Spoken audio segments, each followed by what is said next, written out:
Thank you for tuning in to another episode of Forgotten Gear Restorations. I'm out here in the sweltering heat, battling parking lot conditions, waiting on my kids, just so I can cut a voiceover for you guys, let you know that summer's almost over, and I'll be back at the bench bright and squirrely Monday morning, pumping out the good stuff.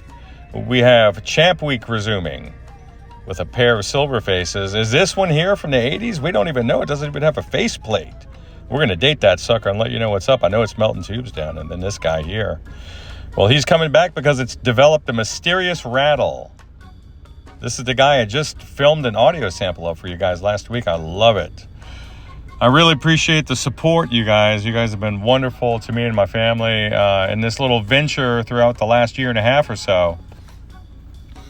And in the meantime, as we have this lull in production, I just want to encourage you guys, what you're doing already, to go check out Brad, to go check out Lyle, go check out the Gear Doctor, all those Australian guys. Go check out that Waylon McPherson dude. He solders 3 resistors together, makes a sweet thumbnail, gets 50,000 views within 10 minutes.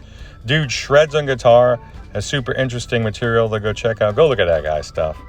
Then you got the other guys. Go look at all the other guys that are doing the same stuff. There's so many places you can go for this stuff, and I just feel so grateful that you swing by old Forgotten Gear Restorations every now and then and check out what's going on at this little shop. You guys take care out there. Have a lovely Friday. I love you the weekend.